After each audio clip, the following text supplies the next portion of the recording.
Welcome to the Being Curious Show. I'm Brian Mariani, founder of No Shift Own. And I'm Kelly Wagner, publisher of Edge Magazine. Our show is about curiously connecting teachers and seekers on a wide range of topics in a safe space. Few topics will be off limits, and we have some amazing guests to share with you. Our intention is that our conversations will spark your own curiosity to create a life that lights you up and inspires you to be kind, thoughtful, open-minded to yourself and others. We are on AM 950, Sundays at 2 p.m. and all podcast platforms. So, Brian, what are you curious about today? Kelly, I'm curious. I'm a lot of things. You are a lot of things. I'm also excited. Yeah, I'm a lot of things. Some good, a lot bad, but a good mix, a healthy balance. Healthy balance. That's all we're looking for, man. So we're very grateful. We're excited to really dive into a very interesting conversation today. Our guest is from like the other side of the world, like other side of the world. How often do you think we're both going to do terrible Australian accents today? That's all you. I'm just excited to get someone's name right. I got it out of the way. Okay, sweet. We won't bother everybody again. So our guest today is from Australia. She's an author, Lynne Renoir. She's lived an incredible life. She really has been in service to humanity. In a big part through her two books. One is God Integrated, Reinterpreting the Divine, and her memoir, Leaving Faith, Finding Meaning, A Preacher's Daughter's Search for God. These are some pretty amazing titles. Like, right? Amazing titles, ridiculous topics that are so important to explore. And we're really excited, Lynne, for you to be with us today. And for all those people who don't know you yet, please share a little bit about who you are and how you've come to be on our show today. Well, I was raised in a Christian fundamentalist family, but I eventually found that Christianity for me did not work. So I decided after leaving home to try to work out why my faith was not working. So I completed a master's degree in psychology, followed by a PhD in philosophy.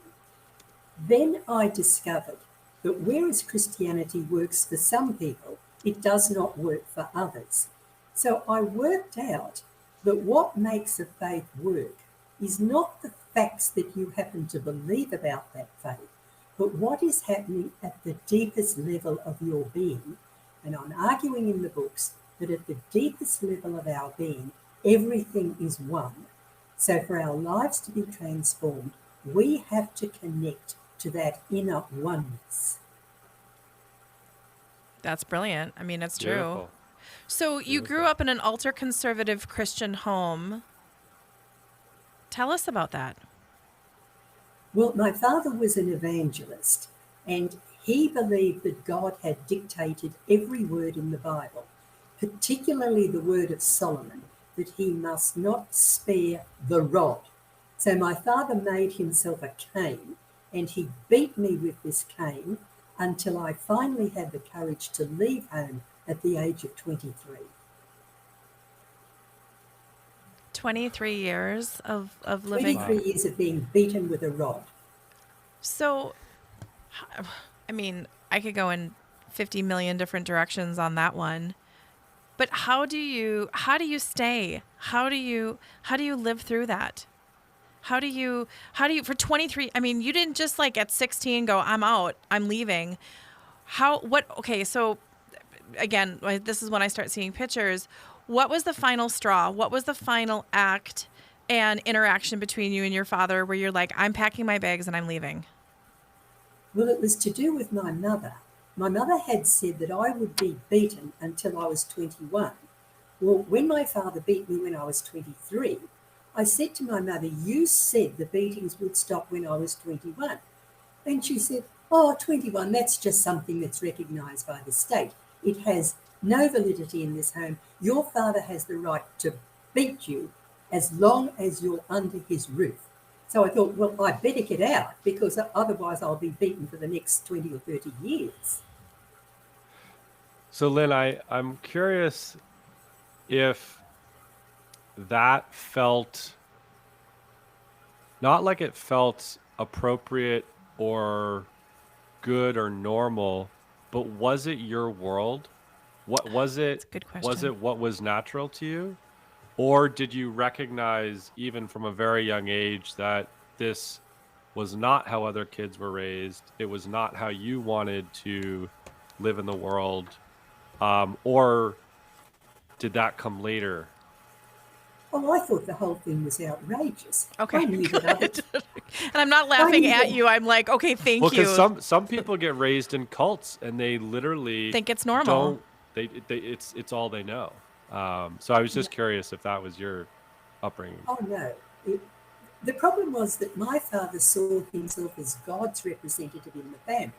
So if God told him he had to use the cane, he had to use the cane.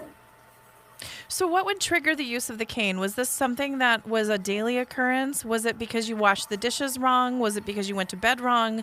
Was it because you questioned something? I mean, I'm assuming, keyword assuming, that you wouldn't be having a beautiful day and your dad just went and said, it's time to get the switch out. I mean, what would happen to trigger such occurrences?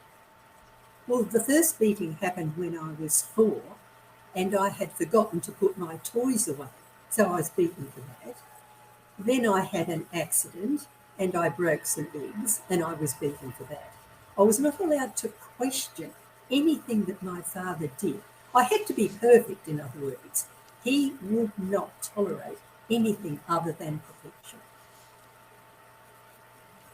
And, I know that there's some obvious context around a period in time where this type of behavior was more accepted than it is today.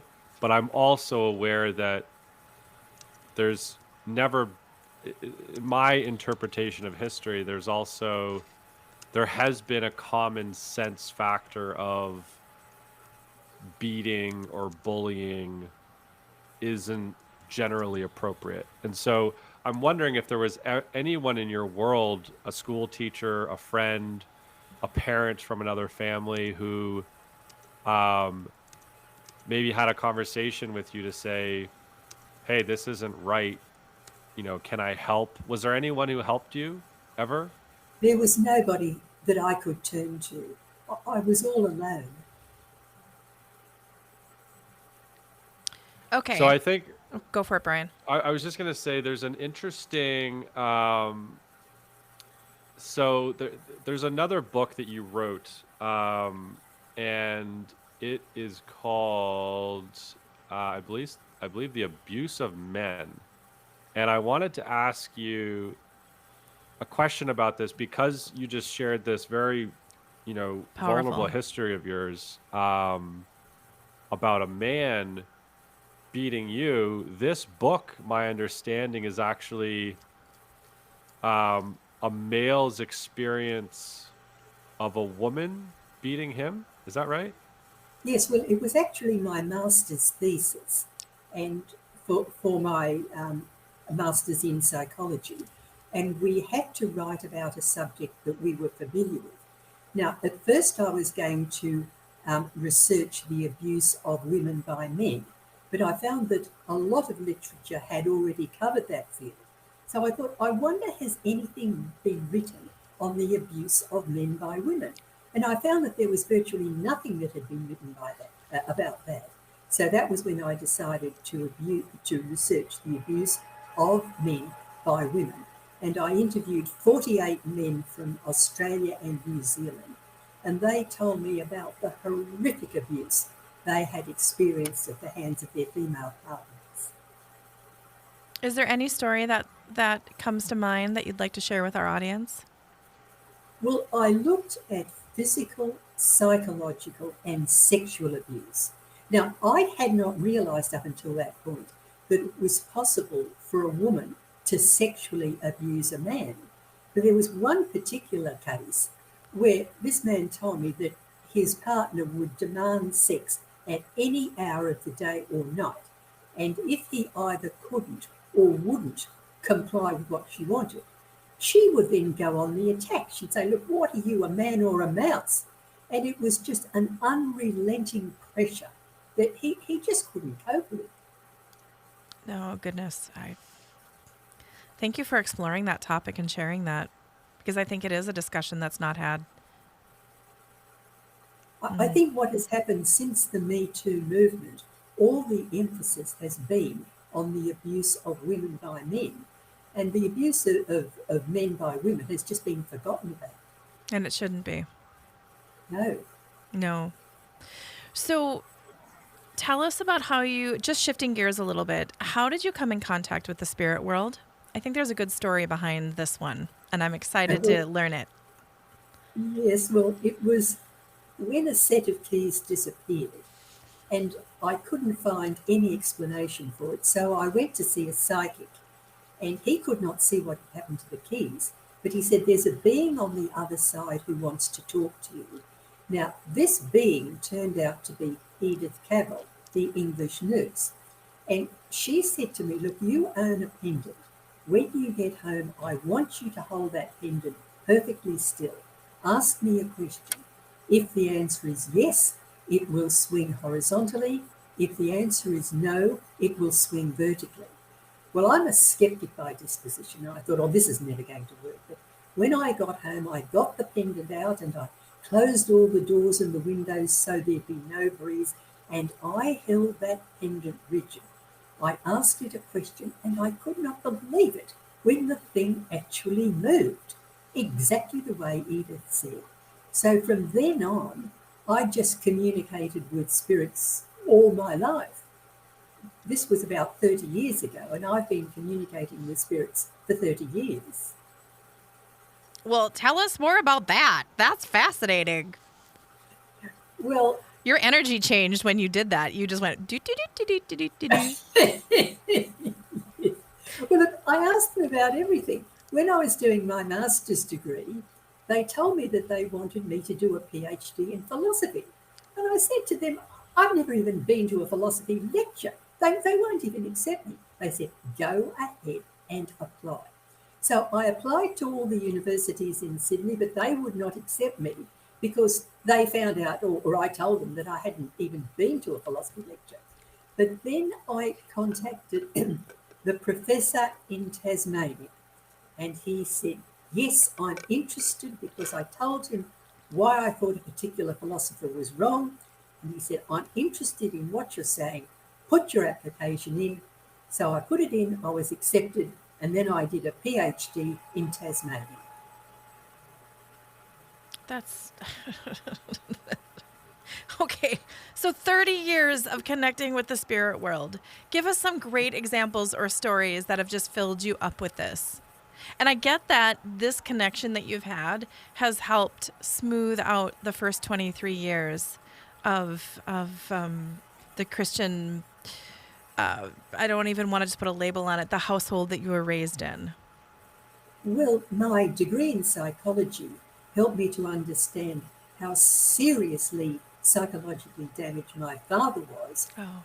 But the things that I talked to them about when I was doing my PhD in philosophy, because I didn't have a background in philosophy, I had to ask them, what does this philosopher mean when he uses this particular word? Now, the first philosopher I was referred to was Aristotle. So he helped clarify a whole lot of stuff that I didn't understand. Then Aristotle referred me to the French philosopher Jacques Derrida, and he explained a lot. And then finally, Jacques Derrida referred me to Thomas Aquinas, the great medieval theologian and philosopher. So all these philosophers helped to clarify the ideas that they were writing about.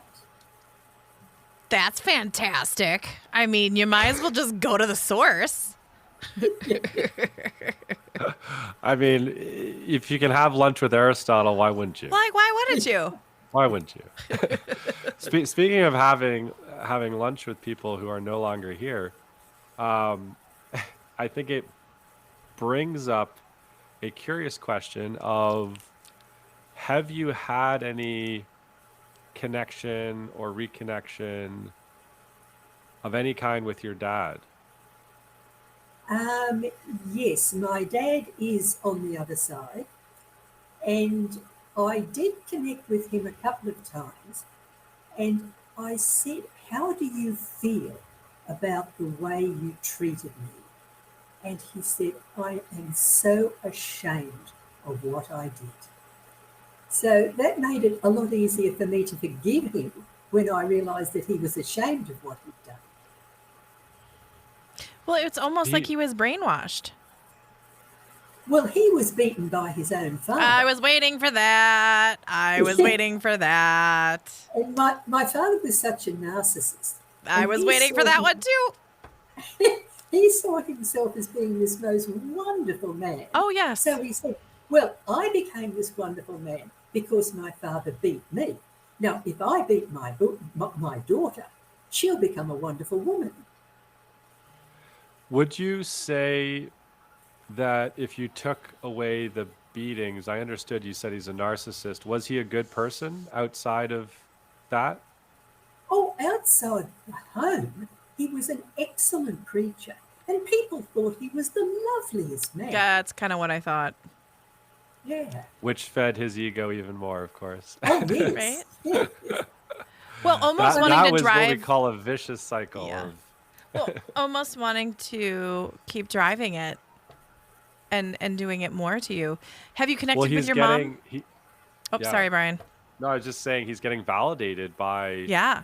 what he interpreted as God speaking to him through his parishioners, his, the people at the grocery store saying, "Gosh, I don't know your father's name, but he's getting all this confirmation that what he's doing is not just appropriate, but good. Oh, yes. He's yes, he's being a man of God." Yes, he would have got validation from everybody. Did it ever come out while he was on the earth plane what he did to you? Oh, no, until the day he died, he thought he was the most wonderful father on earth. Oh, And because he thought I had turned out sort of reasonably well, he said, "Well, I must have done a good job. Look at my daughter. She's accomplished." oh, So there's some other relationships that I've had where I've gotten to understand very intimately from the woman that I knew who was abused by either a male father or whoever that male person was, a massive resentment towards the mother figure. A very, very difficult relationship. Was that present with your mom or was that different? Oh, my mother was caught in a bind. She tried to love me, but it was very difficult for her to love me because just as my father rejected my basic personality, my mother also rejected my basic personality. See, Christianity teaches that a woman must be quiet, gentle, and submissive. I was nothing like that. I said what I Lynn, thought. I can feel you from there. Like, woo! Yeah, you weren't anything like that, but it's a good thing. By the way, it's a compliment for me to say that. Oh no, I bet your parents didn't know what to do with you. No, I was a puzzle. What does God want us to do with this rebellious child? Yep. But the See, thing those is, you guys all made this agreement before you came down. So that was so interesting that, right? You chose them and then you Oh, yes. kind of partied together. I chose my parents so I could write these 3 books. Ooh. Yes, you did.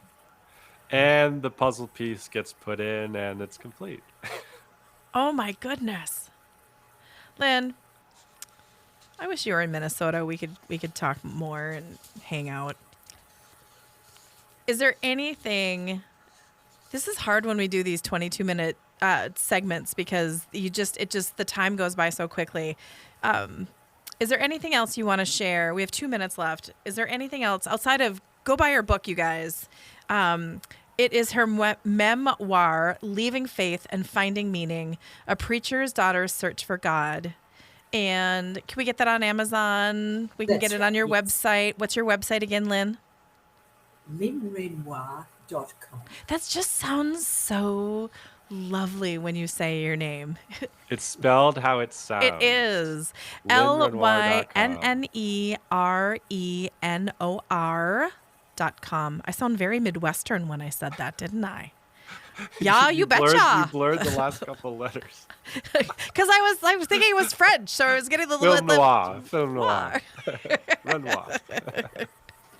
Fascinating book. I'm actually now I'm gonna talk to your publicist and make sure that I can get my hands on it because it sounds fascinating. And I just, as we wrap up, I want to thank you for your voice. I want to thank you for shedding light on situations where it's like you think that there's this norm and you have this spirit, you have this fire, you have this. By the way, you were very protected, by the way, totally coming in loud and clear that you had a team on the other side here, there, and everywhere that were really, really protecting you to get you where you are today. But then also for you to have the voice to shed light on the abuse, not only just abuse of men, women, men, but just in general. And I just want to thank you for that. And I know Brian feels the same way.